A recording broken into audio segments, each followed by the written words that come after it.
Quantos de vocês já sonharam em encontrar algum tesouro? E imagine se não fosse um tesouro qualquer, mas sim o maior tesouro pirata, cerca de mais de 1 bilhão de libras. No vídeo de hoje, você conhecerá a história da vida e o tesouro de Oliver Levasseur. Mas antes, não deixe de se inscrever e ativar o sininho de notificação para estar sempre por dentro de nossos conteúdos. Fazendo isso, você ajuda o nosso canal a crescer. Oliver Levasseur, ou Labuche, como era conhecido, nasceu em Calais, uma cidade portuária da França, durante a Guerra dos 9 Anos, que ocorreu entre os anos de 1688 e 1697. Oliver era filho de uma rica família burguesa, o que o proporcionou uma excelente educação, levando-o a se tornar arquiteto. Durante a Guerra de Sucessão Espanhola, foi por volta de 1701 a 1714, ele recebeu do rei Luís XIV a Carta de Marca. Era um documento que o autorizava a atacar povoados inimigos e piratas, se tornando assim um corsário da coroa francesa. Com o fim da guerra, decidiu romper com a coroa e se juntou à companhia pirata de Benjamin Hungold, onde provou ser um capitão muito astuto e habilidoso. Após um ano de saques bem-sucedidos, a companhia de Beige se separou, e Levasseur resolveu se aliar a outro pirata famoso, chamado Samuel Bellamy, ou o Black Sam, e tentará a sorte na costa brasileira, a bordo de uma fragata chamada La Louise. Durante esse período, ele atacou vários navios, inclusive um navio negreiro vindo da Angola. Navio esse que ele destruiu totalmente e deixou a tripulação afundando com o próprio navio. Labuche também roubou cerca de 240 escravos e os abandonou numa ilha ao lado de Macaé, próximo ao Rio de Janeiro. Após algumas batalhas contra portugueses e brasileiros na Ilha Grande e em Ubatuba, que acabou com a morte de alguns piratas, Labuche se refugiou na cidade de Cananéia, que fica localizada no extremo sul do litoral paulista. Lá, ele ouviu sobre um rico mercador francês que estava na Baía de Paranaguá.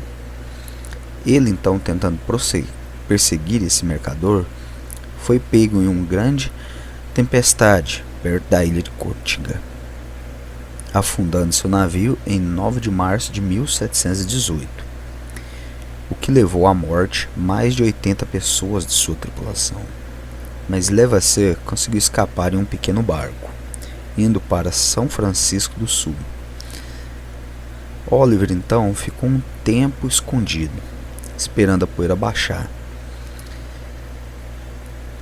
resolvendo aparecer mais tarde no Caribe, com um navio menor e mais discreto, atacando e roubando várias embarcações. Afinal, qual pirata que se preza não ficaria escondido por muito tempo?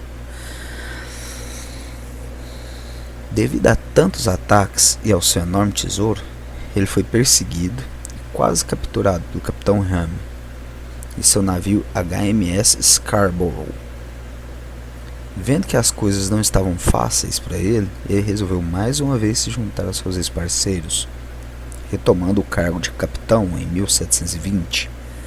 Eles então resolveram atacar o maior porto da África Ocidental, o Porto de Oidah, que fica no reino de Ouidah, e hoje é um país da República de Benin, reduzindo a fortaleza do porto a apenas poeira e entulho. Mais tarde naquele ano, apesar de ser um pirata muito experiente, ele acabou naufragando no canal de Moçambique e encalhou na ilha de Anhuan, que fica na costa leste da África. E se todo esse azar não bastasse, ele ainda ficou cego de um olho, o que o levou a usar um tapa-olho. Cego de um olho e com muito azar, Levasseur passou a lançar seus ataques a partir de sua base, que ficava localizada na ilha de St. Mary, por toda a costa de Madagascar. Foi essa época que Levasseur realizou a maior façanha pirata já vista da história. Ele capturou o grande galeão português Nossa Senhora do Cabo, que estava carregando todo o tesouro do bispo de Goa, e isso sem disparar um único tiro. Em 1724, Levasseur, cansado da pirataria, enviou um negociador à ilha de Bourbon para negociar a anistia que havia sido oferecida a todos os piratas do Oceano Índico que resolvessem largar a pirataria. Mas o que ele não imaginava é que isso não ia sair barato. O governo francês queria a maior parte do tesouro conquistado por ele em troca de sua anistia, incluindo a Cruz de Goa. Com isso, ele resolveu não aceitar a trégua e se estabeleceu em segredo no arquipélago de Seychelles, sendo capturado perto de Madagascar e enforcado por pirataria em Saint James, dando assim fim à sua vida de pirata. Tesouro perdido.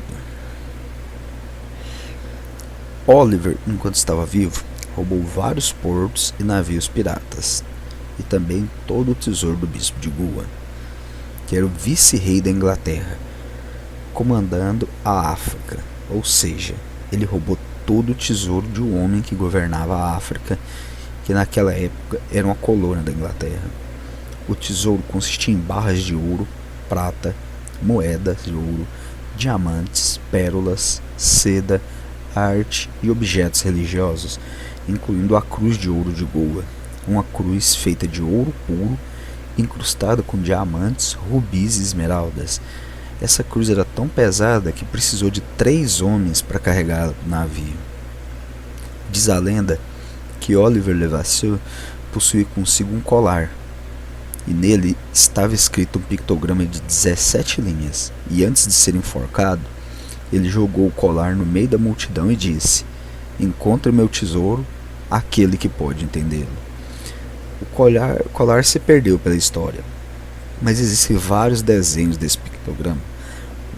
Mas acredita-se que esses desenhos seriam só uma cópia de uma cópia do original, e que ele também estaria incompleto, pois ninguém sabe onde está o verdadeiro colar ou se ele ao menos existe. A busca pelo tesouro perdido. Em 1923, uma senhora chamada Madame Savy, dona de um pedaço de terra na ilha de Mahé, que fica ao sul da França, no arquipélago de Seychelles, à beira do mar, estava caminhando pela praia e achou algumas pedras com desenhos que não eram comuns. Então ela resolveu continuar procurando e desenterrou várias pedras esculpidas por mãos humanas. Essas pedras tinham uma língua totalmente estranha, cheia de emblemas, mas já estava um pouco desgastada por causa do tempo. Elas também tinham desenhos de cães, cobras, tartarugas e cavalos, além de rostos humanos, formas geométricas, uma urna e um olho aberto. Eles analisaram as pedras e não conseguiram descobrir nada, pois nada daquilo fazia sentido. Então continuaram as escavações na praia. Assim que começaram a escavar perto da pedra com o olho, eles encontraram 2 caixões com restos humanos. Esses logo se deram conta que se tratavam de piratas, já que tinham anéis de ouro na orelha. Depois da descoberta desses túmulos, um morador da ilha, que se chamava Reginald Creswikins, se apresentou à senhora que tinha descoberto as pedras e disse que possuía documentos que falavam sobre um tesouro enterrado em alguma ilha do Pacífico, e que esse tesouro só poderia ser encontrado comparando as suas escrituras com os desenhos encontrados por ela na praia. Ele então, ao tentar decifrar o local do tesouro, viu que era mais difícil que ele imaginava. No fim, ele afirmou que descobriu nos textos uma conexão entre o zodíaco, as clavículas de Salomão e os 12 trabalhos de Hércules, que seriam várias tarefas que deveriam ser feitas na ordem certa para acessar o tesouro, e que a câmara do tesouro estaria em algum lugar no subterrâneo e deveria ser acessada pelo norte, e com muito cuidado para que a caverna não fosse inundada, já que ela estaria sendo protegida pela maré.